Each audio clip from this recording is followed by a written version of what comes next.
Some nibbles. J-Dog back to answer more goddamn questions. First in line is a goddamn paid ski that came in, and that's the only goddamn one. Goddamn paid skis have been drying up. I thought I had one other, but no, I guess it's from yesterday. So just this goddamn one is from Brandon J. Gawith.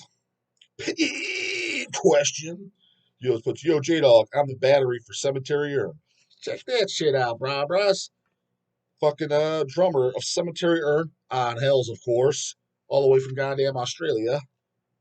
Not only goddamn said the Paysky, watch the goddamn channel. Didn't even realize he even knew who my fucking ass is.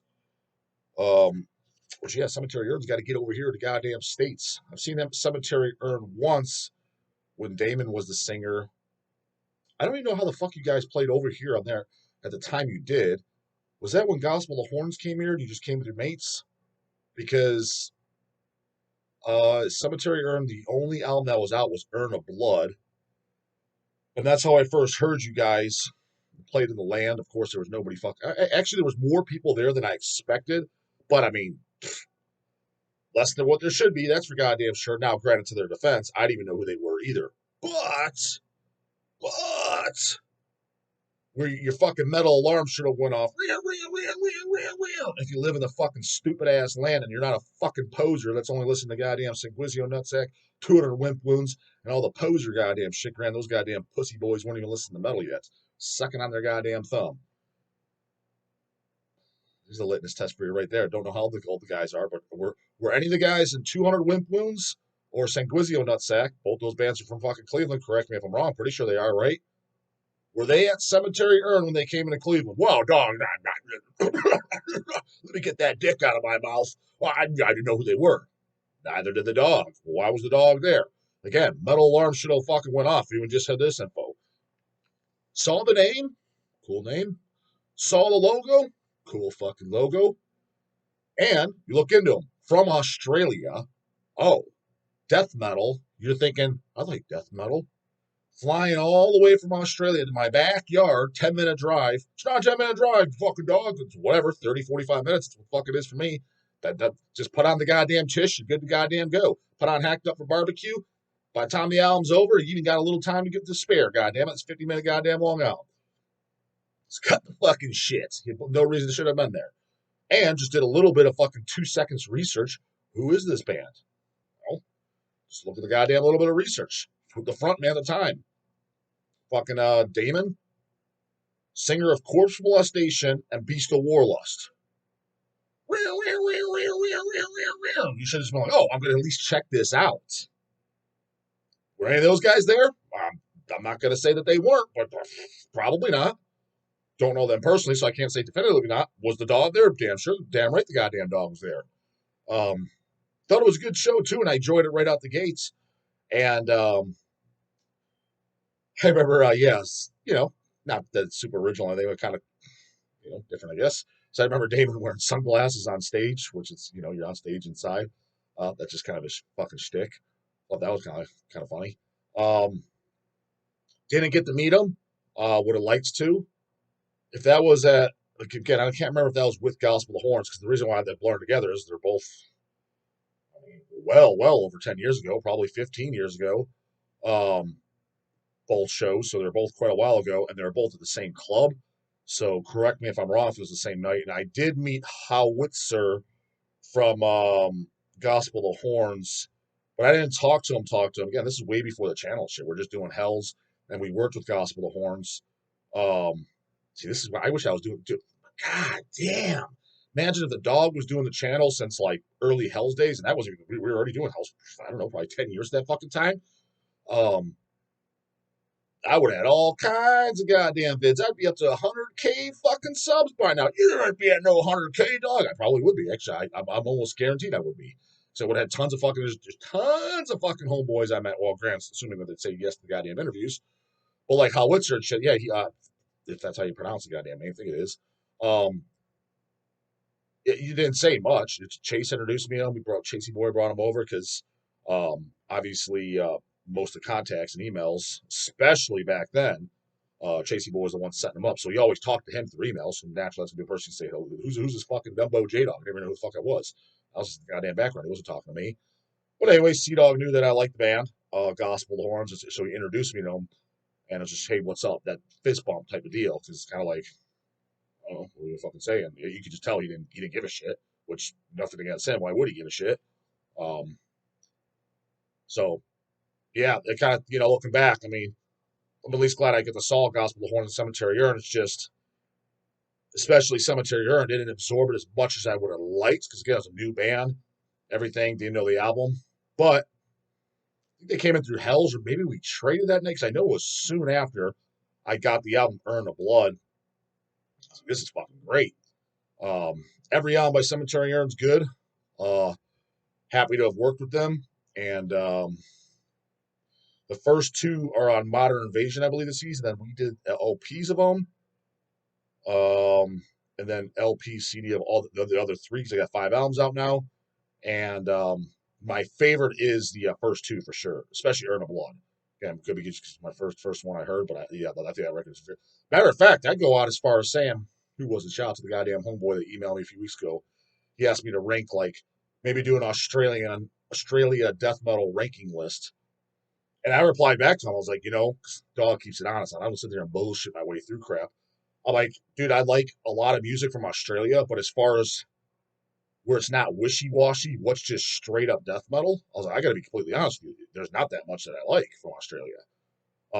Again, what's considered straight death metal. Not it's death black, it's black and death thrash. Um, it's death thrash, slaughter lord. I'm not talking shit. I'm talking straight death metal.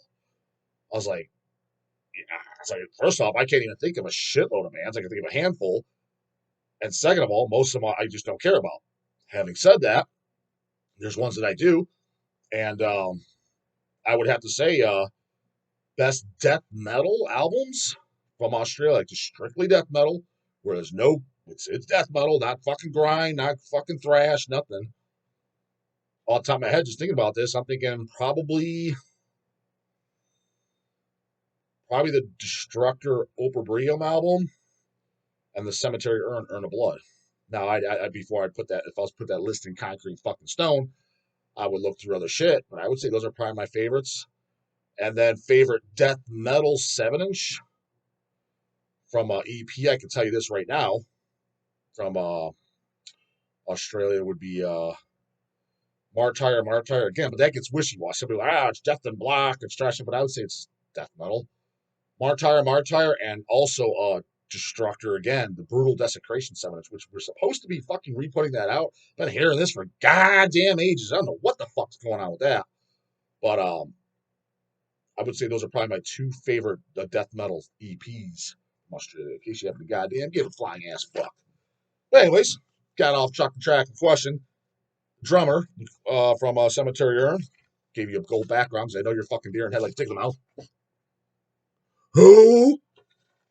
What if I mentioned fucking Sanguizio nutsack? Oh, yeah, no, that's who they are.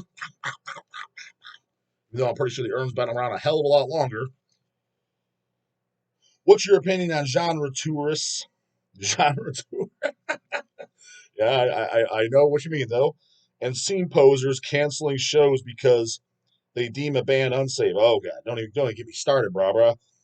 Melbourne, Australia used to be a thriving scene. Now it's full of music fascists and fun police telling you what you can and cannot listen to.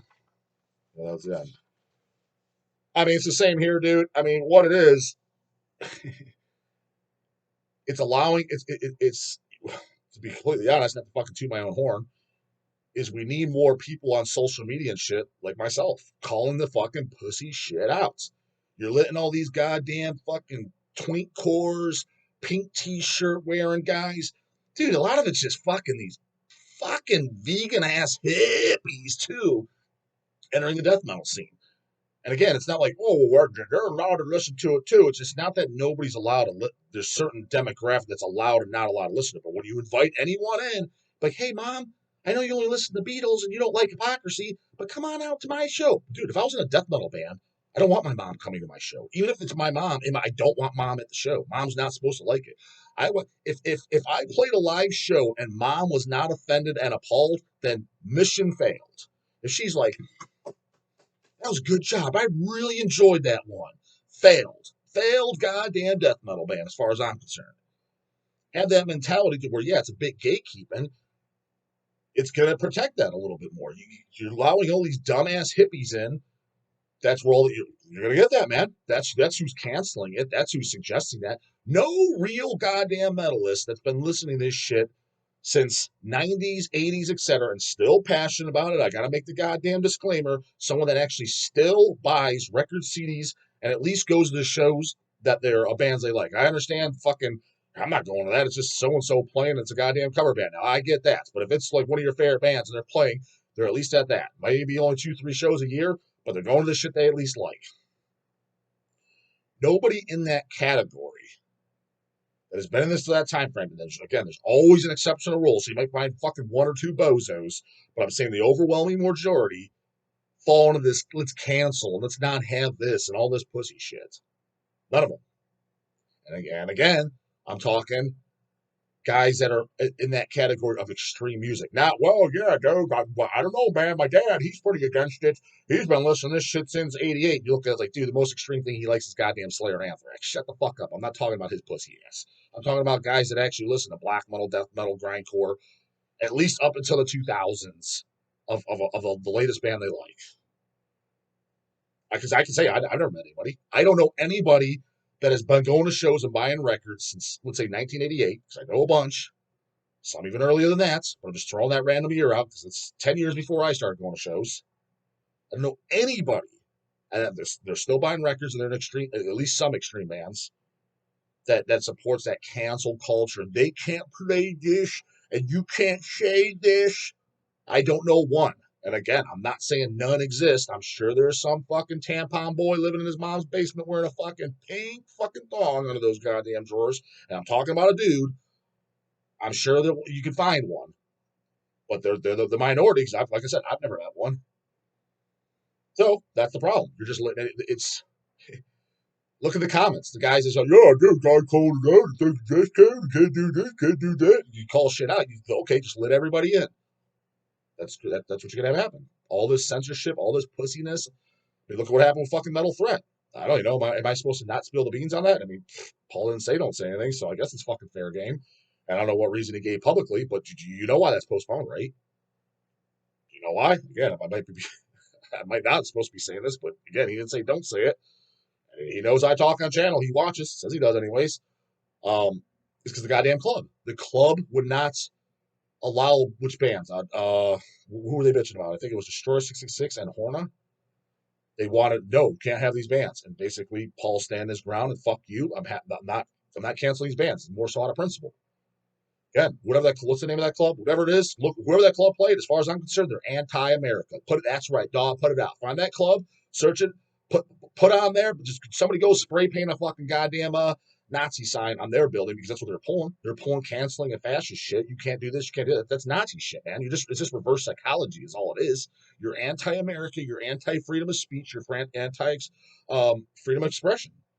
Just burn American flags on the front of your goddamn fucking parking lot. You may as well do that. That's the way I see it. You're canceling everything. I'm pro-America. No, you're not. How the fuck are you, dude?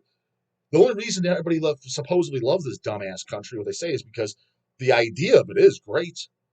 Land of the free. Okay, you're trying to cancel that. It's not freedom of what you like and what you deem is okay. It's everything. And that's why we sell everything. That's why we stand our grounds. The racist bands, stock them, brah. They're allowed to say what they want. It doesn't mean I buy them. Doesn't mean I like them. You see me wearing t-shirts and shit. It's not because the dogs win. The dog thinks most of that shit's junk. That's why. But they are allowed to say it.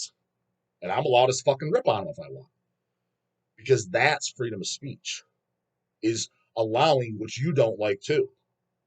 Start canceling that. Again, it's only a matter of time, man. You keep going down that line. It's only a matter of time. Start canceling Deicide. Because you can justify that. Kill the Christians. You're talking about killing people. They're a hateful band. It's the same fucking thing. You can justify that. Cancel Cannibal Corpse. They're singing about necrophilia, pedophilia, raping women. Well, dog, come on. That's where there's no limit once you start allowing this pussy ass mentality. So yeah, it's the worst fucking thing, and it's the most detrimental thing coming on the scene, and it started by letting these wimps come in. So start calling it out. Stop being a fucking pussy. All you other fucking YouTubers and guys on social media, which I'm assuming is most because everybody laughs and just thinks it's hilarious when I say anything, which tells me, because I don't watch any other channels, it tells me no one else has the fucking balls to say it, or again, just run by all goddamn hipsters and pussies themselves who don't think it because they don't have it up here. They don't belong in the scene to begin with. They're the ones that's supposed to be knocked out at death bash for wearing the goddamn sweater. What it's supposed to be. So keep letting these fucking chomos in. Yeah, it's only going to go more and more downhill, goddammit. Keep them on out, goddammit. Here's a random one off. Order question. Darren Wallace. Hey, J-Dog, question for the channel. What is your opinion on chiropractic therapy? I'm back and forth on it, man. Like, so it's funny. There's people that are way smarter than me that say it's complete horse shit. And then there's people way smarter than me that say it's useful. I honestly believe, based on what I've heard on both sides and from my understanding of it and my own experience with it, is that it's somewhere in the middle. Because think about it. Well, what do you mean? It helps. Does it? Explain this to me. Why do I know people that have bad backs, etc., including myself, but mine's actual damage? I actually have MRIs and shit, not guessing games, which is what chiropractors do for the most part. They don't actually get scans and shit until months down the later after they've been billing your ass for 3 months. Unless you have like actual damage to where an adjustment or something's not going to fix you, well, why aren't you fixed in 3 months? Because I know tons of guys. No, it's just my back. I know my discs are fine. I got no cracks, no arthritis. Okay, if this adjustment shit's working, why am I talking to you literally 2 years later and your back still hurts, or whatever they're working on still hurts, your neck still hurts? If it was just adjustments and posture and all that, them popping you and doing whatever the hell they do, why are you still in pain, dude? Anything that let me let you in on a little fucking secret, everybody. This goes for supplements, pharmacology, your training, diet, everything. Everything. Trying to lose weight, whatever. If you do not notice a significant difference of doing it consistently for 3 months, it does not work. So any supplement, does this work? What you do is you take it for 3 months, preferably it's something you can blood test. You get a blood test beforehand. I mean, you can check within 6 weeks, but if you want to be extra safe, within 3 months, you should see a significant difference. Does this testosterone booster work, dog? First off, no, it don't. But let's just say, hey, maybe there's something new the dog don't know about. Get your test levels checked. All right, I got them checked. J-Dog, my fucking total test is at fucking 420. Okay, take that supplement every single day. Don't miss a day for the next 3 months straight. Significant is it 800 or higher? Well, no, then it's junk. Throw it in the fucking trash. You're wasting your money. Stop buying it. Don't buy it for another 9 goddamn months. Your chiropractic thing. Well, I get these adjustments, shit like that. I've been going for 2 years. I'm still in the same pain. Stop going. You're wasting your time, man. Completely wasting your time. Well, but hey, but what about the people that do have success? Who has success? Think about who has success. A lot of people, when they go there, the reason they have the problems they do is because their posture and shit sucks. So what they're doing is correcting it. Well, if you just corrected the posture on your own, it would have fixed itself in the same 3 months. You're just assuming you going there and him charging you $60 to $80 a visit, that's exactly what it is. Him popping you in place and telling you what the fuck to do outside, and assuming you're following it. Oh man, 3 months, I'm all better. They're banking on that. A lot of it's placebo because all they're doing is the whole point of it is realign the fucking connective tissue by bringing your posture into place so that the muscles, spines, everything molds into where it's supposed to be. It's like, why is it off anyways, man? It shouldn't be if you're living a decent lifestyle, decent posture, you're working out like you should be. Because I don't have any of those fucking problems. And scoliosis and all this other dumb shit tells me you're doing something fucked up, brah. More than likely. And even if you did, and if it's not your fault, what is going there and them cracking your spine and shit gonna do? I've never, and again, and if it does, if you've had it all your life, dude, you should be fixed within 3 months. You flat out, you should be fixed with it. Well, I don't know, dog. What do you mean you don't fucking know, dude? If you go get surgery on something, they cut you the fuck open, and I know I've had multiple surgeries. Dude, within 6 weeks, unless it's something serious, the incision and shit's at least healed. You're telling me an invasive going under a scalpel, for the most part, and even a lot of that people that get knees and shit done within 6 weeks are at least walking, that's healed on its own? But something you had just internally that they're just cracking and shit is still not even fixed in 3 months. Dude, it's horseshit. It's not working. That's not the answer. So it's somewhere in the middle. Do I think it's completely useless? No, but it's definitely opened my eyes where I don't think it's a lot of it's placebo. Um, and again, go and try it because something's better than nothing, right? You got to do something. Just sit and just fucking throw your hands in the air if you got no other alternatives. But whatever they're doing, give it an honest take for a good 3 months. If it's still not fixed, I would say fuck it. You're just wasting your money because there's no reason it should be any longer than 3 months. That's kind of where I would say to give it at least an honest. That's giving it an honest chance, but you're not completely wasting your money for years on it. Because I know people that do. I'm just like, you're exactly the same, dude. No, fucking dude. He's tall as fuck. He goes to my gym. Nice guy, but kind of fucking naive. He reminds me of. I'm not gonna say anything. Reminds me of other people too. They're just naive as fuck. I'm just like, dude, you're literally been complaining about this same shit for 2 fucking years. 2 years, and he's doing all this crap. These two things he complains about is his A1C is a little high, and I told him, I was like, dude, he hires a nutritionist. I'm like, dude, I'm 100% positive, guaranteed money back. I can have that fixed within 8 weeks. Guaranteed, as long as you did exactly what I said. 100% guaranteed. He's been doing this for 2 years, and it's still not fixed. 2 years. Hires a nutritionist, everything. I was like, whatever you're paying him, pay me. I will do it, and guaranteed money back, assuming you listen, fixed in 8 weeks. 100% guaranteed. If you're going to actually do what I fucking say. And same with the chiropractic thing. His fucking low back shit, but he's seen this chiropractor. I'm like, why isn't it fixed, man? If it's that bad 2 years later, that means either A, you keep doing something lifestyle wise it's fucking up, or B, you need to see a fucking surgeon. Because there's no reason it should be going on for 2 fucking years. That chiropractor, you're just throwing that money in the toilet, dude. It ain't doing anything. So that's my goddamn take on it. But take it, leave it, do what the fuck you want. Don't give a fuck at the end of the day. Your goddamn cash, your goddamn time. Comes with you, but the goddamn scans, wait, goddamn it.